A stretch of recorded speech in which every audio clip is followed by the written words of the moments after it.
سلام دوستان عزیز، به کانال من خوش اومدید. با آموزش یک بالون زیبا در خدمتتون هستم.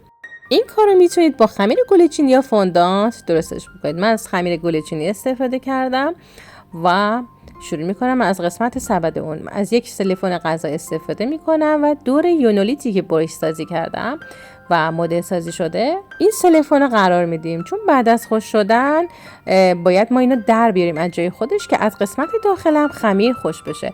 من همیشه ترجیح میدم که دو لایه بزنم که یه وقت پارگی به وجود نیاد و بعد از اون ترجیح میدم با خمیر گلچینی معمولا تاپرها رو درست کنم که به یادگار بمونه و لازم نباشه به آشغال بندازیم. اونایی که لازمه رو اینجوری درست میکنم. خب اینو میام دورش میپیچم و اضافات و باقی استفاده از قیچی برش میزنم و اینو در هم ادغام میکنم و خیالم راحت باشه که کاملا باید در هم دیگه حل بشه تا بعد از خوش شدن از هم جدا نشه. با استفاده از هر ابزاری که دارید میتونید بافت حصیری که دوست دارید رو کمی روی این خمیر پیاده سازی کنید. همونطور که میبینید هم زبدر از این ور میذارم هم از این ور که حالت سبدیش قشنگ تشکیل بشه و میچرخونم تو دستم تا این بافت کاملا تشکیل بشه و زیبایی سبد خودشو نشون بده. و کم کم شما میتونید بعد از اینکه جاشون رو مشخص کردید کمی عمق این کار رو زیاد کنید یا ابزار رو به چپ و راست بخوابونید تا سایه روشن زیباتری ایجاد بشه روی این بافت از خمیرمون. برای کف سبدش هم از یک خمیری که پهن کردم استفاده میکنم و اول من میام چسب چوب رو میزنم، جاشو مشخص میکنم. میتونید همین الان برش بزنید، میتونید وقتی که متصل کردید برش بزنید. در هر دو حالت اوکی هستش. اینجور جای خودشو من چاپ انداختم، راحت شد، میتونم که این کارو بکنم. خب با استفاده از قیچی هم این کناره ها رو منحنی میکنم تا دیگه خیالم راحت باشه. این فیتی همون زیر سبدمون هستش و چسب چوبمون رو میزنیم و میذاریم اینو روی همدیگه تا کاملا به همدیگه بچسبند. اگر از فوندان استفاده کردید واسه چسبوندنش از آب استفاده میکنید و تا انتهای ویدئو این رو در نظر داشته باشید که هر کدوم از خمیرها چگونه میچسبند.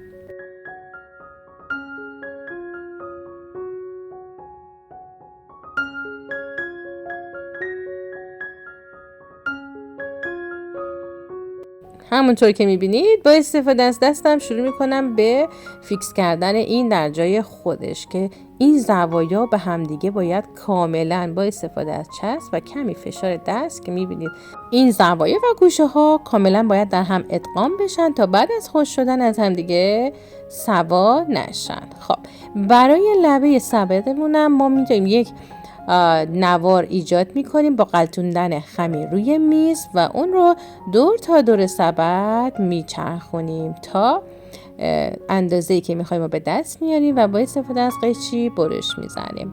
روی این نوارم میتونید هر حالتی که دوست دارید رو با استفاده از ابزار خط بندازید و بیشتر شبیه سازی کنید، شبیه به سبدی که میخواید. من با استفاده از این ابزار به راحتی میام این لبه هایی که میخوام رو انگار که مثلا فرم طناب ضخیمی داره که این بالا کار شده مثل یه سبد طبیعی بالون. اگر ویدئوی آموزشی من دوست داشتید لطفاً کلید لایک رو بزنید و اون رو با دوستانتون به اشتراک بگذارید. این کار کمک میکنه تا با انگیزه بیشتری برای شما تولید محتوا کنم. متشکرم.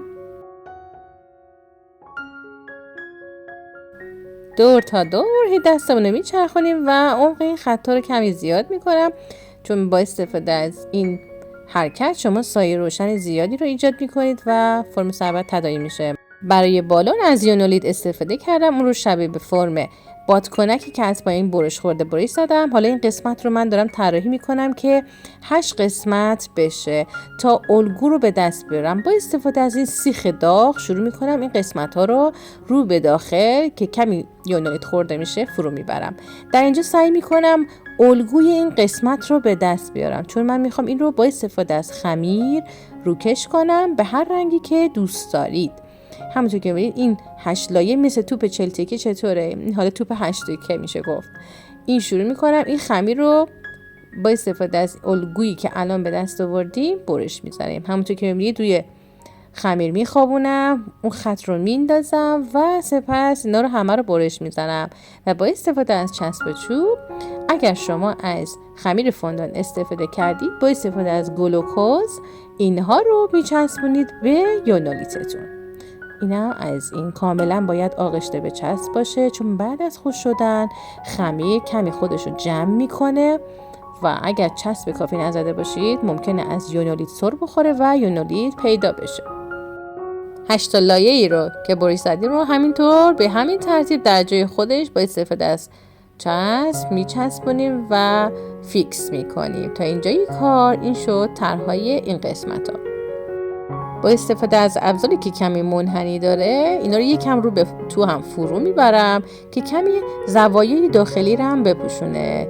شروع میکنم به غلطوندن خمیر روی میزمون تا این نوارا رو در جای خودش که حکم تنابایی که این بالونا گرفته رو ایجاد بکنه. همونطور که میبینید من اینو فیکس میکنم تو این شیارایی که با استفاده از اون سیخ داغ کردیم. اینا به 8 قسمت تقسیم شده. الان دیگه اینجا دل بخواه خودتونه که میتونید یه خود تزیینات و جزئیات رو وارد کارتون بکنید تا زیباتر بشه و من این قسمت رو مثل یه دکمه‌ای که باشه این بالا قرار میدم که خوشگل‌تر هم بشه و ادغام شدن این خمیرا تو هم معلوم هم نباشه. این الان آماده شده این قسمته. خب همونطور که میبینید من یونولیت رو با استفاده از این اضافاتی که گذاشتم از سبد کشیدم بیرون و اجازه میدم این یونولیت خوش بشه.